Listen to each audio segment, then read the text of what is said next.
Hi, my fellow geeks. My name is Stefan Jorgensen, and I am the Code Chameleon. Today, we're going to look a little bit into some of the new features in ASP.NET Core. In the last video, we looked at feature flags, which was pretty cool. And I think this video is going to be a little bit of the same format, me just poking around and seeing if I can get things to work. Yeah, we'll see where it goes from there. So I just looked up the official Microsoft page about the news in ASP.NET Core 9. And I had a brief look at what I wanted to do. And two things kind of stood out to me. The OpenAPI and the Minimal APIs, they are closely connected, so it would make sense to kind of look at both of them. I think we're going to start with the OpenAI. And for those of you that don't know, OpenAI is basically just a standard for describing how an API works, what it can do, and what it expects from in the requests, and what it will return in responses. So it's a kind of way, if some of you may know Swagger, which was and still is very, very popular, and that's basically a UI that describes how an API works. And the OpenAPI standard is kind of the same, but it's just a JSON document that you can actually consume from like a generator that can generate clients for you, so you don't have to manually integrate to all the endpoints and stuff like that. So it's pretty cool that Microsoft have actually kind of embraced that technology, because it's very, very useful. So there's a little bit here. They've added the option to automatically generate the OpenAPI documents. But for starters, I think let's just spin up a writer and create a brand new minimal API, and then let's just try to plug these things in and see what happens. Let's see, writers here. I'm just going to make a new solution, ASP.NET Core web application. Make sure that you've installed the .NET9 SDK, unless or else you can't do this. I'm just going to do an empty solution type, project type, sorry, because that would actually give me just like the bare bone minimal API. Minimal APIs are really, really a powerful tool if you have like very simple like microservices, or if you want to just spin up a proof of concept or something that has to just get off the ground really, really fast. If things get a little bit more complicated than just like a regular simple microservice, it might not be the right way to go. But like for simple solutions, it can be very, very powerful and really, yeah, get you up and running in a very, very short amount of time. So basically, we have the like the standard here that we get is just basically an endpoint at the root returning hello world. Let's see if we can run it. I have to go to right directory. We go .NET run. And here we are. I'm just gonna click this one. So this basically just returns hello world. So very, very basic stuff at the moment. But this is perfect for what we need. So let's look at what they've added. So they've added two extension methods on the services. First, we need to install this bad boy. Stop this. Look at this one. I'm going to install that into the project. This will enable us to actually generate the OpenAPI documentation. So the first thing is that we have to add it to the pipeline. So that's this one, builder. Oh. We'll add it here. And after that, we have to tell the application to actually map all the endpoints like that. And if we go .NET run, here we are. We should now have an endpoint where we can actually see the documentation. So if we go, this is still running. Yes, we're up and running. and I go to OpenAPI/v1.json, we get this little beautiful thing, which is basically a very, very simple, obviously, OpenAPI description of the of our API. But this will actually tell you if you get to go to root with a get request, you will get a 200 response, and so on and so forth. And you can see like the different types that can be returned. Maybe we could even let's try to I'll just make a public. Let's try to return something from like a complex type from the endpoint instead of a string. That should be picked up by the OpenAPI generation, I would expect, at least. Well, the forecast, date time now, today, sorry. It's 5. Cold, yeah, cold. Okay. If we try to .NET run this. All right, we're up and running. So now we can see that we get the type that we get returned. So our date, temperature in Celsius, and a small summary. We can see it's an integer string and a date time. So it gives us a lot of information about the structure of the data that the API is returning, and this will enable the code generators that are out there to actually generate the DTOs that you need to actually consume the API automatically. So you don't have to manually create the classes at your end. So that's pretty cool. Let's see what else we have.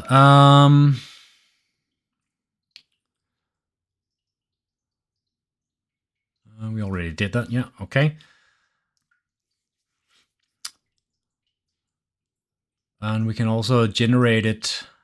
Okay, so we can automatically at build time generate the document. So if you don't want, if you want to send the document directly to a customer or whatever, use it in your pipeline or whatever you want to do, then we can actually automatically generate this JSON document to be placed somewhere on your solution. So let's try to do that. I'm just going to stop this one. I'll add the package. All right, I'm going to go .NET. Oh, hey, hang on. We need to provide where the document should be placed. So if you go to the project, here we are, and then the property group, we just go here. So this could essentially be anywhere, but this is just like the base directory.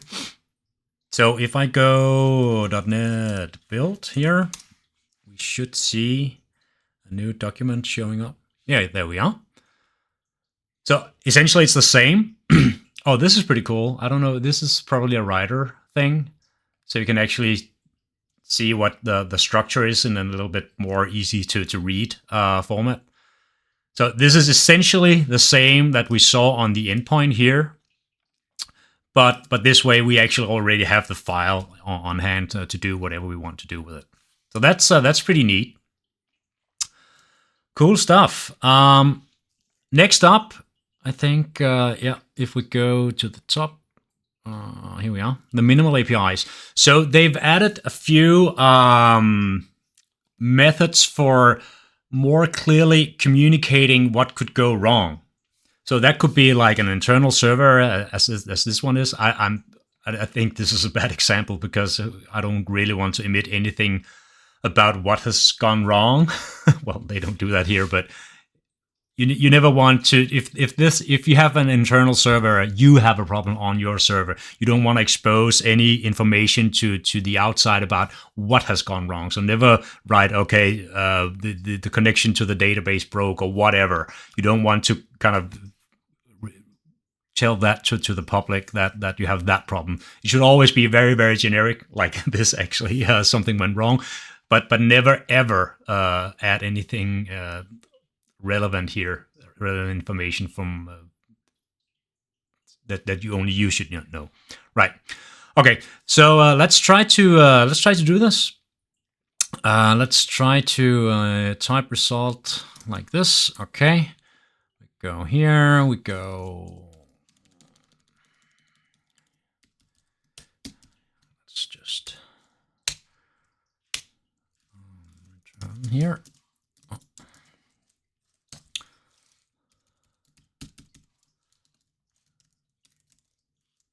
Something went wrong.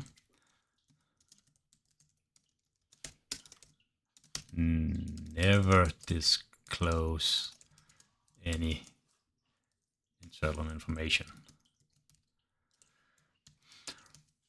So if we run this,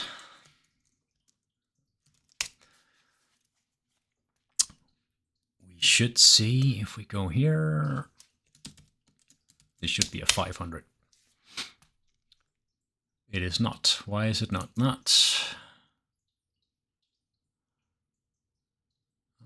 What did I do wrong? Should I return? Oh, sorry. Yeah, obviously.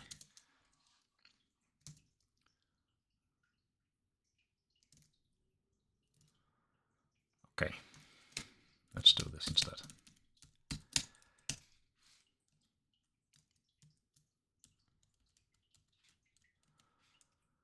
This is me dabbling.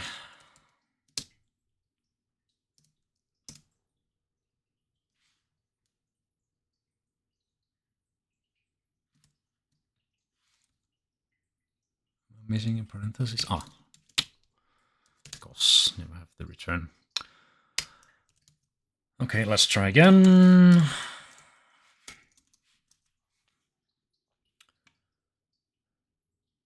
So I did not return it before. That's why it broke. Well, it didn't break. Here we are. Something went wrong, blah, blah, blah. And we can see that this is a 500 right here. So this enables us to actually give a little bit more information. You could probably do many more. There's probably other than internal server, right? I don't know, validation problem, yeah.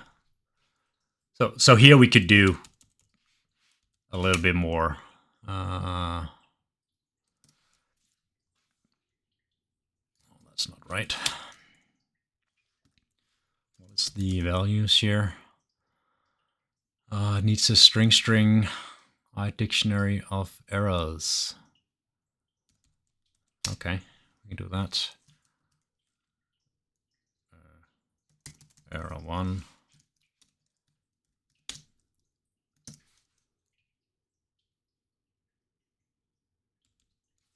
I don't want that.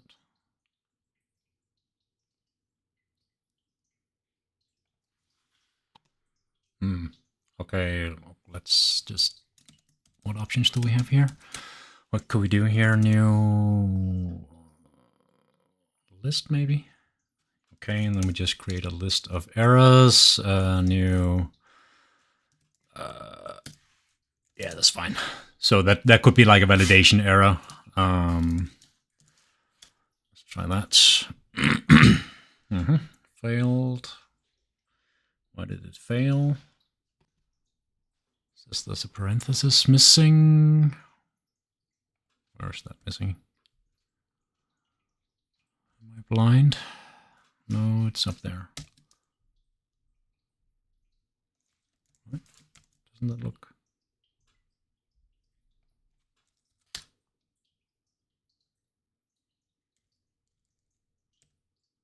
What is going wrong here? What is going wrong? So that's the type result that we're returning. So that does not have a match.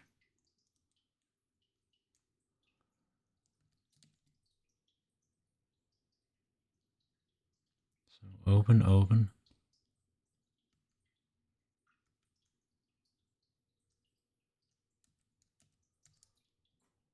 What is going on?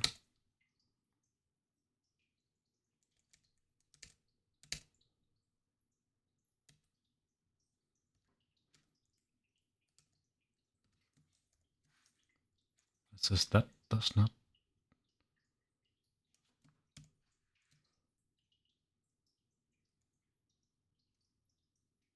Let me just try to move the list declaration out because I think this is confusing me a little bit. Oh, the dabblings. Arrow list.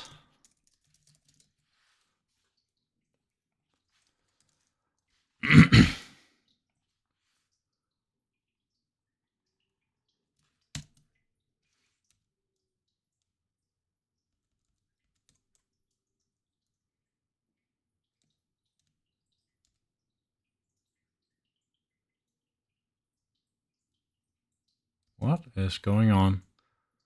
So that one matches that one matches that one matches that one. That looks right.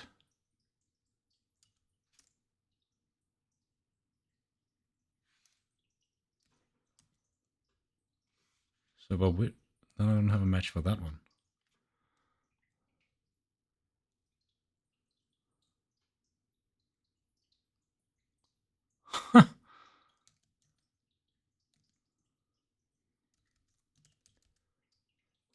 Interesting. Arrow list add.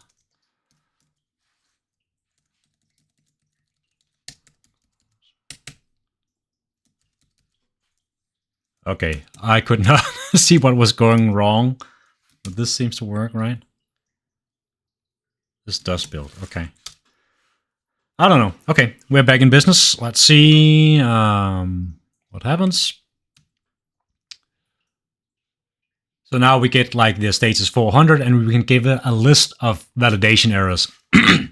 So it says, hey, buddy, it's a bad request, and this is the error. So the name is required. I don't know, the age must be a number or whatever kind of business rules you have. So you can pretty easily kind of give a list of errors that the API should return if the validation fails. Okay, let's see what was next. Produces problem and produces validation problem. Okay, interesting. So basically what this means is that you can actually add information to the OpenAI, excuse me, OpenAI documentation, the kind of errors that you can expect from the different endpoints. So if we create like a map group, and then we can actually call produces problem or produces validation problem on that. Let's try to do that. So if we go here, var group equals app map group on that one, and we can go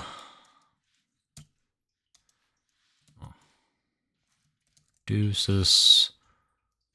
Let's try that one, and then obviously this is just.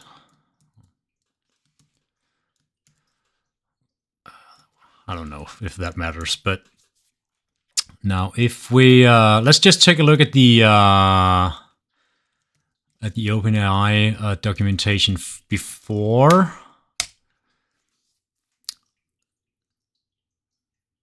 So this is what it looks like before, and if I try to stop it and run it again, I would expect us to have a little bit more information. Let me just open it. Let's see. No, it actually has the same. So apparently it already picks up, because we are returning the type results validation problem. It actually picks it up. So why would you use, what was the other one? Produces problem. Produces problem. What is the argument? Status code. Okay, so let's do 400 here. Restart it. What would that give us?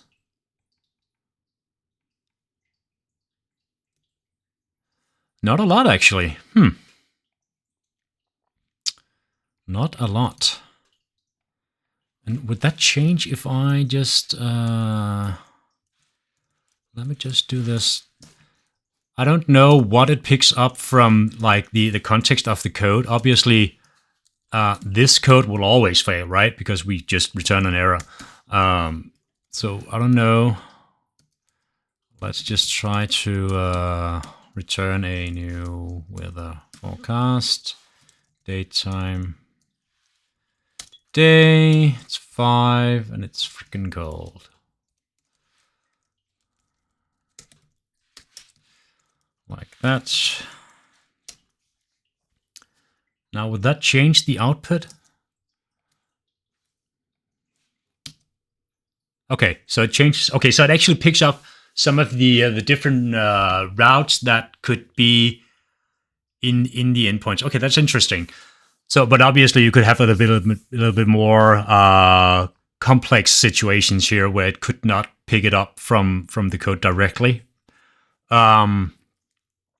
So what we get here is that you can get a bad request. So this information is basically a result of me going, you can get a 400, right? So if we add, let's try to add one. Produces problem, I don't know, 401, whatever. And we just stop it, start it again. We should see, I would expect us to see two entries here. So obviously the 400 that we have and the 401 that we just added. And here it is. So this basically gives the consumer information about what are the different responses error responses that you can expect. And obviously the 200. So that gives you a little bit more granular control over the information that you give to the consumer, so that they can easily kind of prepare for the different situations that you can actually have. So that's really neat. Yeah, and that was I think that was it. What was this? Oh yeah, right. The last one. That was actually what we already tried to do. Like that, we can give them return a list of problems, right? So that was the validation that we did here. And it can also just be a problem. So there's like different types that you can return from the map get with the type results. So there's lots of different conflicts and all the different situations that you can run into. You can give like the different errors that are required for the different situations. So that's basically what they're showing here. So we actually already did this. All right, a lot of dabbling, a little bit of problems as well, but that's the way it is to be a developer. You get this like raw and uncut from my side. I hope you enjoyed it anyway. Let me know if you need any more information, or if you have any problems or questions. Let me know. I'll be happy to have a chat. And until then, I look forward to seeing you in the next video.